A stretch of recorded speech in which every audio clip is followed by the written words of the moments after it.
పల్లవి team నుంచి మాట్లాడుతున్నాం హైదరాబాద్ నుంచి. ఏదైతే మీ టీ స్టాలు మూసివేతకు కలెక్టర్ ప్రయత్నం చేస్తా ఉన్నారో అసలు ఏంటి ఆ సమస్య ఏంటి అక్కడ?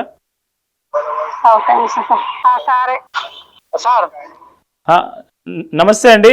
ఏంటి అసలు అక్కడ సమస్య ఏంటి? కలెక్టర్కు మీకేమన్నా వాగ్వాదం జరిగిందా? కలెక్టర్ను మీరు ఏదైనా ఇబ్బంది పెట్టే ప్రయత్నం చేశారా? ఎందుకు ఆ దుకాణాలు తొలగించాలని కలెక్టర్ భావిస్తా ఉన్నారు? అయితే సారు ఒక 10 నిమిషాలు పడుతుంది సార్, దెబ్బ ఎక్కువస్తా. చెప్పు. అయితే మేము పల్లెటూరులో ఉంటాం సార్. ఓకే. పల్లెటూరులో ఉంటే మాకు ట్రాక్టర్ గ్రూప్ లో మేము లోన్ కట్టుకుంటుంటాం. ఓకే. మహిళ శక్తి మీద లోన్ వచ్చిందంటే మేము లోన్ నెల నెల మంచిగా కడతాం కాబట్టి మాకు 70 ఇవ్వాలని డిసైడ్ చేసారు గ్రూప్ వాళ్ళు. ఓకే. డిసైడ్ చేస్తే 2 లక్షలు కట్టి 70 తీసుకున్నాం. ఇంకా ఎక్స్ట్రా లక్ష అయింది ఖర్చులకు. 3 లక్షలు అయింది మొత్తం. 3 లక్షలు అయితే ఆ 3 లక్షలు తీసుకొని జనగాం వచ్చినాం మేము. వచ్చి మేడం గారికి డీడీ కడితే డబ్బు ఇచ్చిర్రు. డబ్బా నాటి వచ్చింది. ఏడ మన ఎల్ఐసి ఆఫీస్ కి ఎదురుగా లేడీస్ హాస్టల్ ఉంటుంది, ఆడ పెట్టుకున్నామంటే ఆడ పెట్టనీయలే. ఓకే. ఒకసారి దించినాం. మళ్ళీ పక్క పంటి ఎల్ఐసి ఆఫీస్ పక్క పంటి పెట్టమంటే పెట్టనీయలే. 2 సార్లు దించినాం. ఓకే. ఒక ఆటో స్టాండ్ కాడ పెట్టనీయలే. మళ్ళీ పెద్ద పెద్ద లీడర్లు వాళ్ళు వీళ్ళు జర కొద్దిగా పెట్టనీయకులు వెళ్ళేది. 4 దావాలు పెట్టినా సార్ ఈ డబ్బా అప్పుడు. ఓకే. 4 దావాలు పెట్టి డబ్బా లూజ్ అయింది. ఎవరు పెట్టనిస్తలేరని వచ్చి కలెక్టర్ కు మన డిఆర్డి వసంత మేడం కు మొర పెట్టుకున్నా. డబ్బు వద్దు మేడం, జనగాం ఎవరు పెట్టనిస్తలేరు, నా ఊరికి నేను వెళ్ళిపోతా, డబ్బా పెట్టనిస్తలేరు అది అంటే ఇక 4 దావాలు పెట్టి తీసినా ఎవరు పెట్టనిస్తలేరంటే ఆ మేడం పోయి కలెక్టర్ గారిని రెస్పెక్ట్ గా అడిగింది. అప్పుడు కలెక్టర్ ఎవరు ఉండే? మన భాష గారు ఉండే, రిజ్వాన్ భాష. ఓకే. అప్పుడు ఉండి సార్ ఇట్లా సంగతి ఆయన పెట్టనిస్తలేరు, ఆయన బతికిస్తలేరు, ఇంద్రమహిళ శక్తి గ్రూప్ వచ్చింది చాలా పడుతున్నాడని వసంత మేడం గారు పోయి కలెక్టర్ గారితో చెప్పింది. కలెక్టర్ గారు ఏమన్నాడంటే సరే ఇక్కడ మన గూడపన పెట్టుకో అన్నాడు. అంటే మెయిన్ గేట్ పక్కన పెడదామంటే వద్దు బాబు, వస్తా పోతా ఇబ్బంది అవుతుంది, లాస్ట్ లో పెట్టుకోని సార్ ఇక్కడ చూపెట్టిండు ప్లస్. సార్ ప్లేస్ చూపెట్టిండు. ఈ మళ్ళా అంతా బాగాలేకుంటే మట్టి బరంత పూసి అదంతా సాఫ్ చేసి ఒక చిన్న నెల 2 నెలలు అయింది. అవంతా సాఫ్ చేసి ఇక సార్లు డిఆర్డి మేడం మహిళలకు సంబంధించిన మొత్తం మహిళలందరూ సపోర్ట్ చేసి మంచిగా పెట్టిండు సార్. ఇక్కడ భాషా గారు కూడా వచ్చిండు, ఓపెన్ చేసిండు. మాకు చాయ్ నీకు ట్రైనింగ్ కూడా ఇచ్చారు వాళ్ళు 10-15 రోజులు ఇట్లా వేయాలని. ఓకే. వేడి నీళ్ళు పెట్టాలా, వేడి నీళ్ళ గిలాసులు పెట్టాలి, మంచిగా గడగాలి, నీట్గా ఉండాలి. సిగరెట్లు గోవలు ఏముండదు అక్కడ జరగాలి. సిగరెట్ గోవలు లేని హోటల్ అంటే ఇదే వంట చేస్తాలే. ఓకే. మన టీవీలో కూడా వచ్చింది. అయితే మంచిగా నడుస్తూనే ఉంది. ఇక మెల్లగా ఒక్కరోజు తీయకుండా వస్తుందో మేడం ఓపెన్ చేసి ఎందుకు తీసుకోలేవు నువ్వు, మనం సార్ పెట్టించారు మంచిగా ఉండాలి, నువ్వు తీసుకెళ్ళవు తీయాలని మంచిగా ఎంకరేజ్ చేసారు, మంచి సపోర్ట్ ఇచ్చారు. అందరూ వచ్చింది. పండుగలు కూడా బంద్ చేసి ఊరు కోలు గొడ్లు బార్లు ఇడిచిపెట్టి ఇటు మొఖాన్ని వచ్చి ఇక ఇదే నడుపుకుంటున్నా సార్. ఓకే. ఇక ఈ సార్ వచ్చిండు. సార్ రాగానే మొన్న వచ్చి వాళ్ళు వస్తూనే తీసేయాలంటేనే ఉన్నారు. ఇక అంటే కారణం చెప్పలేదా దీనివల్ల వాళ్ళకి ఏమి ఇబ్బంది అవుతుందని మీరు అడగలేదా? అడిగితే ఇప్పుడు డిఆర్డిఓ పీడీ గారు కానీ ఉంటారు కదా, వాళ్ళైనా చెప్పట్లేదా? అయితే నేను చెప్పేయండి సార్. అయితే తీసేయాలంటే అరే ఎందుకు తీసేయాలి సార్ అని అంటే ఆ సార్ పెట్టించింది కదా, ఒక మామూలు వ్యక్తి ఒక లీడరు వాళ్ళు వీళ్ళు పెట్టిస్తే దానికి అంత పవర్ ఉండదు. ఒక కలెక్టర్ సారే పెట్టినాక మనకు ఎంత నమ్మకం ఉంటుంది సార్, ఫుల్ నమ్మకం ఉంటుంది. ఇక అవునవును. ఓపెన్ చేసిండు, కమిషనర్ వచ్చిండు, మున్సిపాలిటీ వాళ్ళు వచ్చిర్రు, మహిళా సంఘాలు చాలా మంది వచ్చి ఫోటోలు వీడియోలు అన్నీ ఉన్నాయి. వాళ్ళు ఓపెన్ చేస్తే మనకు ఇక ఫుల్ నమ్మకం. కలెక్టర్ ఓపెన్ చేసినాక ఎవరు కూడా అడుగుతలేరు. ఇక మంచిగా ఈయన వచ్చి తీసేయాలన్నాడు. ఎందుకు అంటే ఈయన అవుపాడు అధికారాన్ని పంపించాడు. ఎందుకు సార్ అంటే ఆ సార్ ఏం నడవాయి, ఇప్పుడు ఆయన తీసేయమన్నాడు, తీసేయాలా అవన్నీ ఏం నడవాయి అంటే సరే సార్ అన్నంత సేపు కూడా టైం ఇస్తలేరు, కడి చేస్తూనే ఉన్నారు. నేనేం చేసిన వసంత మేడం దగ్గర పోయినా, మేడం పరిస్థితి కరెంటు మీరే వేయించురు, నల్ల మీరే వేయించురు, అన్ని మీరే ఆదుకున్నారు, ఇప్పుడు తీసుకురు మేడం పరిస్థితి ఎట్లా అని అన్నా. ఏం చేయాలి కనుక నా చేతిలో ఏం లేదు, అంత సారే సారు నాకు కూడా రెస్పాండ్ అవుతలేడు, నన్ను కూడా రూమ్ లోకి రాణిస్తలేరు, మాతో మాట్లాడతలేడు, సార్ రెస్పాండ్ అవుతలేడు, నా చేతులు ఏం లేదని చేతులు ఎత్తేసింది మేడం. చేతులు ఎత్తేయగానే ఇంటికి వచ్చే వరకు ఆల్రెడీ బెల్టులు పెడుతున్నారు ఇక లేపటానికి. మహిళా శక్తి అనేది ఇవనేది ఇదనేది ఎవ్వరు లేరు, ఒక్కరు లేరని ఏడ్చుకుంటుంటే మా గల్లీలో కౌన్సిలర్ ఉంటారు బూడిది గోప అని, మా గల్లీలో ఉంటారు, మేము కూడా అదే గల్లీలో ఉంటాం. ఏంది ఏమైందంటే సార్ ఇట్లా సంగతి అంటే అప్పుడు ఏ పార్టీలో 10 మంది సిపిఎం కార్యకర్తలు వచ్చి ఆపిరు. ఓకే. ఆపి చూసిర్రు ఫోటోలు వీడియోలు డిఆర్డిఏ మేడం కలెక్టర్ ఆఫీస్ నుంచి లెటర్ కూడా వచ్చింది. నేను అప్పుడు అడిగిన పెట్టేటప్పుడు మేడం వాళ్ళని వచ్చి అప్పుడే 4 దవాలు పెట్టినా ఎవరన్నా వచ్చి లేకపోతే ఎట్లా మేడం అని మేడం అడిగితే మేడం కలెక్టర్ ఆఫీసర్కి ఒక లెటర్ ఇచ్చింది, నీకు ఏ ప్రాబ్లం అయినా ఈ లెటర్ చూపెట్టని చెప్పింది. ఓకే. అదే లెటర్ సిపి ఆఫీసులో చూపెట్టిన మేడం ఇచ్చింది, చూసిన ఫోటోలు చూడింది, వీడియో చూడింది, ఇవన్నీ ఫోటోలు తీసి సిపి వాళ్ళు చూపిస్తే వాళ్ళు గింతన్యా గట్టెట్ట జరుగుతుందని వాళ్ళు అడ్డుపడ్డారు. ఓకే. వాళ్ళు అడ్డుపడి ప్రస్తుతానికి వెళ్ళిపోయారు కదా, ప్రశాంతంగా ఉన్నాయి. మళ్ళీ రారొచ్చు, మళ్ళీ తెల్లారు వచ్చారు. తెల్లారు వచ్చి మళ్ళీ అదే పని చేసి ఆల్రెడీ పందిరి తీసేసారు, ఎండకు తప్పుకున్న పందిరి తీసేసారు వాళ్ళు. పందిరి తీసేస్తే మళ్ళీ గిట్ల అవుతుందని ఇక అట్లా ఇట్లా చేసి పెట్రోల్ పోసుకున్న కాడికి వచ్చింది. సిఐ గారు వచ్చారు, వాళ్ళు వచ్చారు, వీళ్ళు వచ్చారు, ఆగుతలేరు. ఇక ప్రస్తుతానికి లొల్లి చేసే వరకు జసేపు ఆగిర్రు. ఇక మాకు ఎవరు దిక్కు ఇప్పుడు ఎవరు లేరు కదా అని మన ఎమ్మెల్యే కాడికి పోయినారు, పల్లారాజేశ్వరరెడ్డి గారు. పల్లారాజేశ్వరరెడ్డి దగ్గరికి పోతే చెప్పిన కనుక ఆయనకు 2-3 సార్లు చెప్పినా ఆయన ఇంటలేడు, నా ప్రయత్నం నేను చేస్తున్నా అంటే ఆయన మా హాస్పిటల్లో దొరుకుడే కష్టమైన ఎంత కష్టపడినా చూడు, ఎట్నో దొరకబట్టుకో పోయి అడిగితే నేను చెప్పిన కనుక 2-3 సార్లు చెప్పినా ఇంటలేడు అని చెప్పిండు. అంటే ఎమ్మెల్యే చెప్పినా కానీ కలెక్టర్ వింటలేడు, వినే పరిస్థితి లేదు. ఇన్లే నువ్వు అన్నిట్లలో ఇన్వాల్వ్ ఎందుకు అవుతున్నావు అని ఎమ్మెల్యేనే అన్నాడట ఈయన. ఓ అయ్యా. అయితే ఆ నుంచి ఏం చేసిన మనకి ఇంకో దిక్కు మళ్ళా శ్యామల కుమారెడ్డి కాడికి పోయినా. సామాన్య మనిషిని ఆ సార్ని కలవాలంటే ఎంత కష్టం, ఎన్నో ప్లాన్ల పోయి శ్యామల కుమారెడ్డి దగ్గర పోయి కలిసిన. ఆయన ఎంపీ అంటే జనగామ నియోజకవర్గం భువనగిరి పార్లమెంట్ పరిధిలోకి వస్తుంది. ఆయన ఎంపీ. ఆయన కలిసిన. ఓకే. ఆయన కలిస్తే ఆయన మంచిగా మాట్లాడండి, ఈ సార్లకు లేడు మంచిగా మాట్లాడు, ఆ బాబు చెప్పు అది అంటే సార్ పరిస్థితి గిది ఆ సారు తీసేయమంటండి సార్ అంటే నేను ఫోన్ చేసిన కనుక దాని గురించి నేను ఫోన్ చేసిన మాట్లాడినా. అయితే ఆయన ఏమంటాడంటే రూల్స్ విరుద్ధంగా ఉన్నది అంటాడు, జర కొద్దిగా టైం పడుతుంది చెప్పాలి, నేను ఫోన్ చేస్తే నేను నీకు అర్జెంట్ ఉంటే లెటర్ రాసిస్తా నా లెటర్ అని లెటర్ కూడా ఇచ్చిండు. ఇచ్చి ఫోన్ మాట్లాడు సార్, ఫోన్ మాట్లాడితే విరుద్ధంగా ఉన్నది సార్ అంటే విరుద్ధంగా ఉంటే ఆయన ఎట్లా పెట్టిండు సార్, ఆయన పెడితేనే ఇప్పుడు ఆయన చేసి అన్ని విరుద్ధమైన సార్, ఆయన కూడా కలెక్టర్ అన్ని చేసిండు, తెలంగాణ తల్లి అగ్రిమెంట్ అన్ని పెట్టిండు, అవన్నీ విరుద్ధమైన దాన్ని పక్కనే పెట్టిండు. ఆయన ఆలోచించి పెట్టిండంటే సరే కనుక నేను లెటర్ రాసి పంపిస్తాను, లెటర్ రాసిన లెటర్ పెట్టుకొని మళ్ళీ ప్రజావాణిలోకి వచ్చినాం. ఓకే. హైదరాబాద్ మళ్ళీ ఇటు మన ఇన్నే జనగాంలే. ఓకే. ఓకే. ప్రజావాణి. ఆ లెటర్ ఇస్తే ఇట్లా చూసి ఆర్డీఓకి ఇచ్చిండు. ఇది రూల్స్ ప్రకారం ఉంటేనే ఉంచు లేకపోతే తీసేనా ఆర్డీఓకి ఇచ్చిండు. ఇక మాకు అర్థమైపోయింది ఈసారికి ఇంటలేడు అని మేము హైకోర్టును ఆశ్రయించినాం. ఓకే.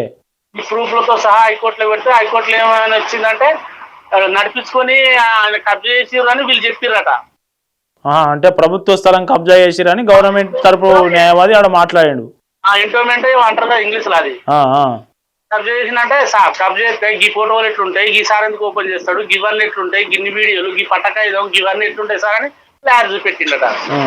ల్యాబ్ చూపిస్తే కరెక్టే ఉన్నది, మీరు ఇంకోసారి ఆయన జోలు పోకుని ఫస్ట్ తర్వాత మాట్లాడు ఎవరిదాకా హోటల్ నడవని అని ఆయన నోటీస్ ఇచ్చిండు. నోటీస్ కాగితాలు కూడా ఉన్నాయి. ఓకే. వాళ్ళకి ఇచ్చిండు. వాళ్ళు హైదరాబాద్ నుంచి వీళ్ళు వచ్చారు, ఆర్డీఓ మన ఎంఆర్ఓ వీళ్ళు పోయారు, వీళ్ళు హైదరాబాద్ నుంచి వచ్చారు. మాకేం భయం, కలెక్టర్ పెట్టిన సారు ఈ కలెక్టర్ తీసేసినట్టే హైకోర్టు దాకా మాకు ఇంకేమైనా భయం ఉంటుంది కదా సార్, స్వతంత్రం మంచిగా తీసుకోవచ్చు నడిపించుకోవచ్చు అని ఆస్తి పొద్దున తీసినాం.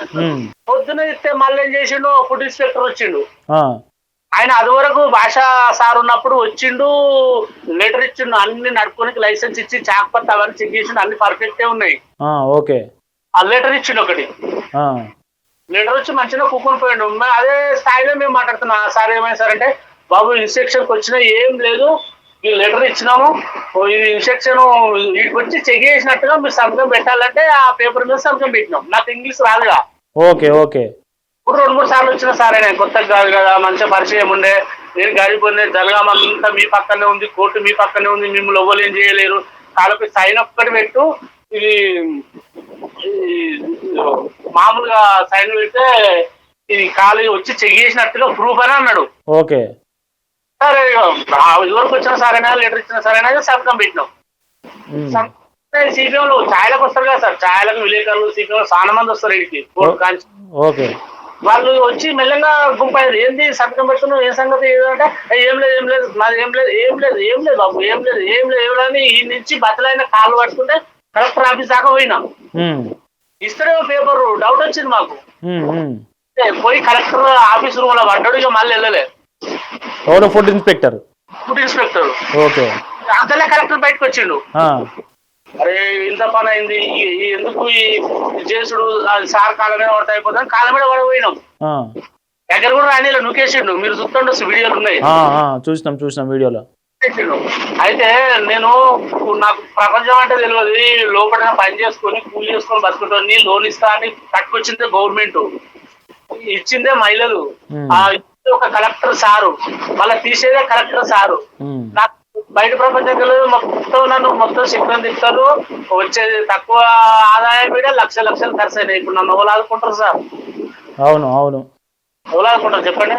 లక్షలు ఖర్చు అయినాయి. ఇప్పుడు లాయర్కు ఇప్పుడు ఇటు అటు ఆ వచ్చే ఛాయ్కి ఎంత వస్తుంది సార్? ఛాయ్కి ఒకళ్ళు అడుగు మామూలుగా, ఇవి ఒకటే హోటల్ లేదు, బొచ్చడి హోటల్ ఉన్నాయి, మామూలుగా ఎంత వస్తుంది? మామూలుగా వస్తుంది. ఆ వచ్చుడికి ఇప్పుడు 6 నెలలు చేయబట్టి చిట్టీలకు చేసిన డబ్బులు కూడబెట్టుకొని డబ్బులు మొత్తం దానికే ఖర్చు అయింది. మేము ఎట్లా బతకాలి సార్? ప్రభుత్వం ఏమో మహిళలను 1,00,00,000 మంది మహిళలను కోటీశ్వరులను చేస్తా అని ప్రభుత్వం ఒక దిక్కు బడ్జెట్ పెడుతుంది, రోజు మంత్రి చెప్తా ఉన్నారు, మహిళా మంత్రులు చెప్తా ఉన్నారు.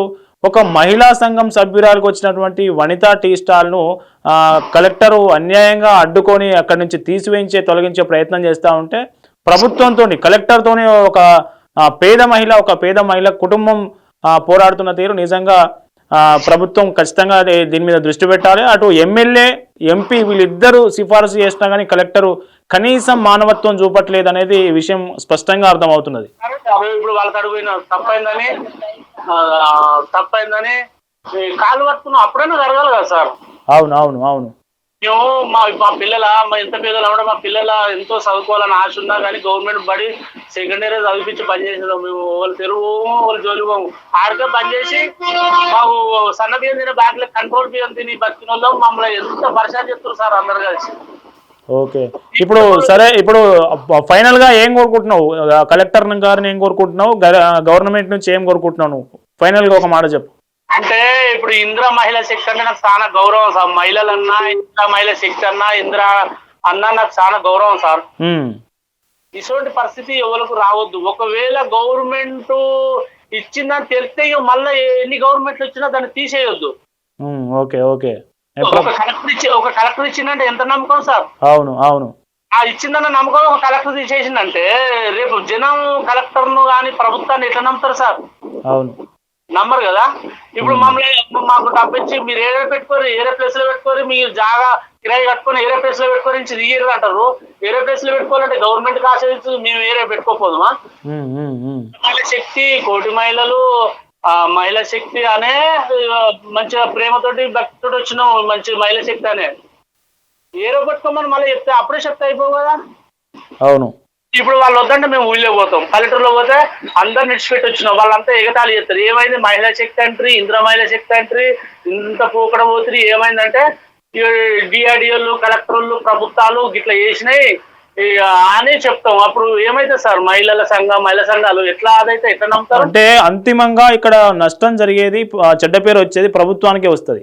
సరే, ఎవరో ఒక అధికారి చేసిన తప్పుకు మొత్తం ప్రభుత్వానికి, మహిళల్లో ఇప్పుడు 16 మంది 15 మంది సభ్యులున్న ఒక మహిళా సంఘంలో ఒక సభ్యురాలకి ఇట్లా అన్యాయం జరిగిందంటే మిగతా మహిళలందరూ చూస్తారు కదా, ఈ ప్రభుత్వం మీద విశ్వాసం కోల్పోతారు మహిళలంతా.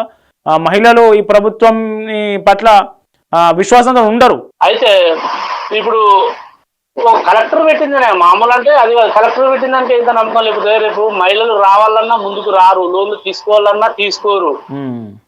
ఇప్పుడు ఆపే శక్తి ఉన్నది ప్రభుత్వానికి. కలెక్టర్ ను మార్చి మంచి చేసే శక్తి లేదా? ఇప్పుడు పోయిన కలెక్టర్ ముస్లిం అయినా మాతో అందరితో మంచిగా ప్రతి ప్రాబ్లం చెప్పుకునేది. సారా అంత పెద్ద కలెక్టర్ సార్ అయినా వచ్చి ఛాయ్ తాగేది మంచిగా ఉండేది, అందరితోటి దాన్ని చెప్పేది, ప్రతిదీ ఇట్లా అని చెప్పేది వినేది. మరి ఆయన మీద మేము కంప్లైంట్ ఇవ్వలే, ఆయన మీద న్యూస్లు వచ్చినాయా? రాలే. ఆయన పోతే ఏడ్చినాం మేము. మరి ఈ కలెక్టర్ ఎందుకు అట్లా? ఈ కలెక్టరు మళ్ళీ ఎందుకు అట్లా చేస్తున్నాడు అనేది ఎవరికి అంతుపట్టట్లేదు. నాటు నాయకులకు అర్థమైతలేదు, ప్రభుత్వానికి కూడా అర్థమైతలేదు. ప్రజల కంటే ఇప్పుడు కలెక్టర్ కంటే ఇప్పుడు పాలకులే పెద్దలుగా సార్. వీళ్ళందరికంటే ప్రజలు బాగుండాలనే కదా వీళ్ళు ఇంత చదువు, ఇన్ని సెక్షన్లు, ఇన్ని రూల్స్ ఇవన్నీ పాటించేది. సామాన్యానికి న్యాయం జరగాలనే కదా. అవును. మరి ఇంతమంది చదువుకొని ఇప్పుడు మేము రోడ్డున పడతాం, రోడ్డున పడి అక్క తిరుగుతూ పోతాం. ఏమైందంటే మన ఈ ముఖ్యమంత్రి గారు ఇందిరా మహిళా శక్తి అని పెట్టిండు, మమ్మల్ని అక్కడ ఉండటంలో ఉండకుండా అవి పట్టుకొచ్చిర్రు. ఈ జాబర్లు ఆ జాబర్లు మంచిగా ఉన్నారు, ఓపెన్ చేసే రోజు అందరు బాగానే ఉన్నారు, అవార్డులు తీసుకుంటారు, పెట్టినవని రివార్డులు తీసుకున్నారు, ఢిల్లీ దాకా పోయారు, ఇవన్నీ మంచిగానే చేసుకున్నారు, అందరు బాగానే ఉన్నారు. ఢిల్లీ దాకా కూడా పోయారు దీనికోసం ఉమ్, ఉమ్. మహిళలు ఇట్లా పెట్టినామని.